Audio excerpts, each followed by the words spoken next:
اگر کامیابی مال کے اندر ہوتی، خدا کی قسم اللہ تعالیٰ سب سے پہلے نمرود، فرعون، قارون، حمان، شداد، یہ وقت کے اتنے بڑے بادشاہ تھے، اتنے بڑے مال والے تھے، اللہ تعالیٰ ان لوگوں کو کامیاب کرتا۔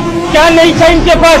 اللہ کا حکم نہیں تھا، نبی کے طریقے نہیں تھے، اللہ تعالیٰ نے ان کے مال کے ساتھ ان کو زمین کے اندر غرق کر دکھایا۔ اللہ کے واسطے میرے بھائی، ہم سب اللہ کے غلام ہیں۔ رسول اللہ صلی اللہ علیہ وسلم نے فرمایا، جس کا مفہوم کہ دنیا مسلمانوں کے لیے کھیت کھانا اور کافروں کے لیے جنت۔ دنیا ہماری عیاشی کی جگہ نہیں ہے، ہماری عیاشی کی جگہ، ہماری آرام کی جگہ، ہماری راحت کی جگہ کیا ہے؟ جنت ہے میرے بھائی۔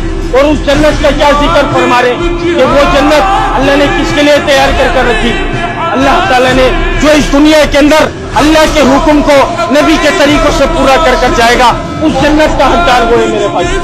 1,24,000 پیغمبروں کو اللہ تعالیٰ نے دنیا میں معبود فرمایا تھا۔ نبی آیا کرتے تھے، اپنی قوم پر، اپنے قبیلوں پر محنت کیا کرتے تھے، مخلوق کا تعلق مخلوق سے ہٹا کر خالق کی طرف جوڑا کرتے تھے۔ ہم سب کا ایمان، ہم سب کا یقین، ہمارے نبی رسول اللہ صلی اللہ علیہ وسلم آخری نبی، قیامت تک کوئی نبی، قیامت تک کوئی نبی۔ اب دین کو کون پھیلائے گا میرے بھائی؟ دین کو پھیلانا میری، آپ کی، ہم سب کی، پوری امت مسلمہ کی ذمہ داری۔ اور یہ ذمہ داری اللہ رب العزت نے قرآن پاک میں ہم سب پر لگائی۔